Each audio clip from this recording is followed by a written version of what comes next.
50 साल पहले 20 जुलाई 1969 को अमेरिका ने पहली बार किसी इंसान को चांद पर भेजने में सफलता हासिल की थी। वो पल इस मिशन से जुड़े सभी लोगों के लिए ऐतिहासिक पल था, जो मानव जाति की सोच को पूरी तरह से बदलने वाली थी। और आज इतने साल बाद भी उस मिशन की यादें ताज़ा है। टेक्नीशियन लैरी हैग ने कहा, 50 साल बाद भी आज उस पल का एहसास वैसा ही है। अपोलो 11 वो अंतरिक्ष यान था जिसमें दुनिया के सबसे पहले व्यक्ति नील आर्मस्ट्रॉन्ग और बज़ एल्ड्रिन को 10 जुलाई 1969 को उतारा गया था। संयुक्त राज्य अमेरिका का यह मिशन मानव इतिहास और अंतरिक्ष अनुसंधान के इतिहास में एक बड़ी उपलब्धि के रूप में देखा जाता है। अपोलो 11 वो पहला मानव अभियान था जो चंद्रमा पर उतरा था। ये अपोलो 11 की 5वीं उड़ान थी और चंद्रमा तक मानव की 3री उड़ान थी। 16 जुलाई 1969 को अपोलो 11 से कमांडर नील आर्मस्ट्रॉन्ग, नियंत्रण चालक माइकल कॉलिंस और चंद्रयान ईगल चालक बज़ एल्ड्रिन गए थे। 20 जुलाई 1969 को नील आर्मस्ट्रॉन्ग और बज़ एल्ड्रिन चंद्रमा पर कदम रखने वाले पहले मानव बने। इस अभियान ने अमेरिकी प्रेसिडेंट 1960 के दशक में चंद्रमा पर मानव को भेजने के सपने को पूरा किया था, जिससे कि अमेरिका वो पहला देश बना जिसने मानव को चंद्रमा पर भेजने में सबसे बड़ी सफलता हासिल की थी। ये पल 20वीं शताब्दी का सबसे महत्वपूर्ण पल में से एक था, जिसमें मानव पहली बार चांद पर पहुंचा था। इस मिशन को करीब 10 लाख लोगों ने हाईवे और समुद्री तटों से देखा और करीब 60 करोड़ से भी ज़्यादा लोगों ने इस ऐतिहासिक घटना को टीवी पर देखा। ये पल अपने समय का सबसे महत्वपूर्ण पल था, जिसमें सभी लोगों की नज़र इस मिशन पर थी। इन्हीं सबसे अलग अमेरिका के राष्ट्रपति इस मिशन को व्हाइट हाउस में बैठकर सीधा प्रसारण देख रहे थे। अपोलो 11 को सैटर्न वी रॉकेट के द्वारा 16 जुलाई 1979 को सुबह के 9:32 पर लॉन्च किया गया था। ये पृथ्वी की कक्षा में 12 मिनट में ही प्रवेश कर गया था। पृथ्वी की एक और परिक्रमा करने के बाद SIVB तृतीय चरण के रॉकेट ने उसे चंद्रमा के पथ पर डाल दिया। उसके 30 मिनट बाद मुख्य अंतरिक्ष यान सैटर्न वी रॉकेट के अंतिम चरण से अलग हो गया और चंद्रयान ईगल को लेकर चंद्रमा की ओर रवाना हो गया। 19 जुलाई को अपोलो 11 चंद्रमा के पीछे पहुंच गया और अपने एक रॉकेट के सिस्टम की सहायता से चंद्रमा की कक्षा में प्रवेश कर गया। चंद्रमा की कुछ अगली परिक्रमाओं में यात्रियों ने चंद्रयान ईगल के उतरने की जगह का निरीक्षण किया। उतरने के लिए सी ऑफ ट्रैंक्विलिटी का चयन किया गया। इस जगह को इसलिए चुना गया था क्योंकि ये एक समतल जगह थी। 20 जुलाई 1969 को चंद्रयान, जिसे कि इस मिशन में ईगल नाम दिया गया था, मुख्य यान कोलंबिया से अलग हो गया था। माइकल कॉलिंस अकेले कोलंबिया में थे और ईगल का निरीक्षण कर रहे थे।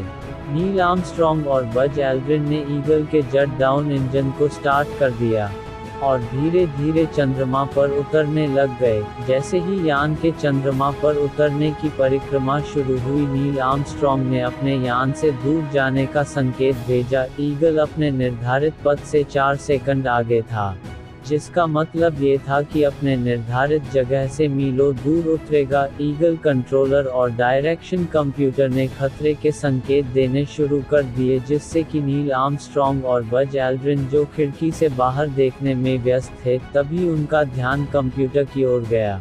खतरे के संकेत के बावजूद भी उन्हें सूचना मिली कि यान को उतारा जा सकता है। कंप्यूटर सिर्फ खतरे का सूचना दे रहा है, जबकि यान को कुछ भी नहीं हुआ है। नील आर्मस्ट्रॉन्ग का ध्यान बाहर की ओर गया और उन्होंने देखा कि कंप्यूटर यान को बड़े बड़े गड्ढों और चट्टानों की ओर ले जा रहा है। नील आर्मस्ट्रॉन्ग ने सोचा, सूचना सिस्टम को बंद कर यान को अपने नियंत्रण में लिया और बज़ एल्ड्रिन की सहायता से 20 जुलाई को 8:17 पर ईगल को चंद्रमा की सतह पर उतार लिया। उस समय डाउन इंजन में 14 सेकंड का ईंधन बचा हुआ था। नील आर्मस्ट्रॉन्ग ने अपोलो 11 के उतरने के स्थल को ट्रैंक्विलिटी बेस का नाम दिया था। यान से उतरकर बाहर की गतिविधियां प्रारंभ करने से पहले बज़ एल्ड्रिन ने संदेश प्रसारण किया।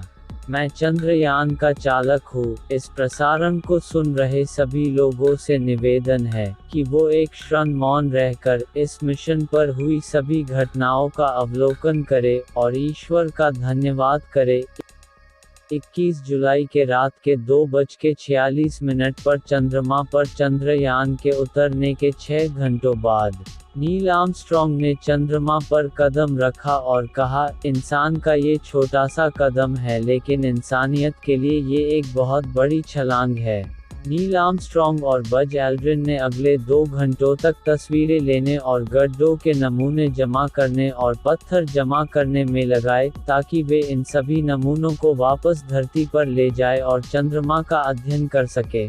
इसके बाद उन्होंने अपोलो साइंटिफिक पैकेज की स्थापना की और अमेरिकी ध्वज लहराने की तैयारियां शुरू कर दी। इसके लिए उन्होंने निर्धारित 2 घंटों से ज़्यादा का समय लगाया। तैयारी के बाद तकनीकी बाधा और खराब मौसम के बावजूद सारे दुनिया में चंद्रमा से सीधा प्रसारण शुरू हो गया, जो कि ब्लैक एंड व्हाइट था, जिसे करीब 60 करोड़ लोगों ने देखा था। नील आर्मस्ट्रॉन्ग ने अपने यान ईगल की भी तस्वीरें ली, जिससे कि उसके चंद्रमा पर उतरने के बाद उसके हालात की जांच हो सके। इसके बाद उन्होंने धूल और मिट्टी के कुछ और नमूने लिए और अपनी जेब में रखे। उन लोगों ने बाद में बताया कि उन्हें चंद्रमा पर अपने 6-7 कदम चलने के लिए उन्हें पहले से योजना बनानी होती थी। वहाँ की धूल एकदम से पाउडर की तरह थी और फिसलन भरी थी। दोनों ने चंद्रमा पर अमेरिकी ध्वज लहराया। इसके बाद वे अमेरिकी राष्ट्रपति से फोन पर बातें की। And this certainly has to be the most historic telephone call ever made from the White House. I just can't tell you how proud we all are of what you have done. For every American, this has to be the proudest day of our lives.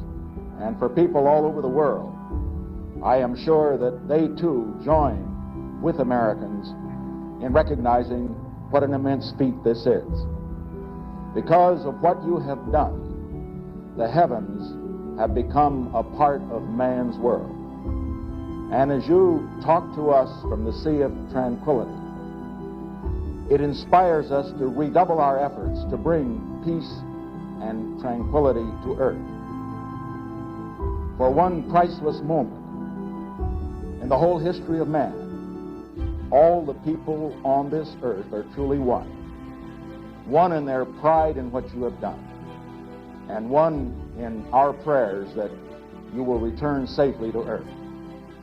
फिर उन सब ने सारे नमूनों को लेकर वापस आने की तैयारी करने लगे। उन्होंने चंद्रमा पर अमेरिकी ध्वज और बहुत सारे उपकरण के साथ एक प्लेट छोड़ के आए थे। इस प्लेट पर पृथ्वी का चित्र, अंतरिक्ष यात्रियों और राष्ट्रपति के हस्ताक्षर और एक वाक्य था।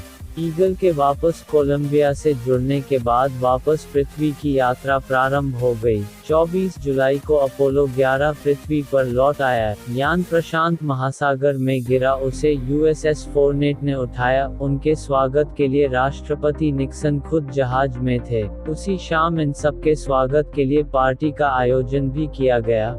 यात्रियों को अमेरिकी सर्वोच्च सम्मान प्रेसिडेंसी मेडल ऑफ फ्रीडम दिया गया। उस समय ये तीनों अंतरिक्ष यात्री रातों रात मशहूर हो गए। बाद में ये तीनों अंतरिक्ष यात्री शांति का संदेश देने के लिए पूरी दुनिया के दौरे पर निकल गए। इन्होंने 24 देशों की यात्राएं की और लगभग 10 करोड़ लोगों ने इन्हें देखा। इनका नाम इतिहास के पन्नों पर स्वर्ण अक्षरों से लिखा जाएगा और हम उम्मीद करते हैं कि जब तक ये दुनिया कायम है तब तक इनका ये कारनामा पूरी दुनिया याद रखेगी।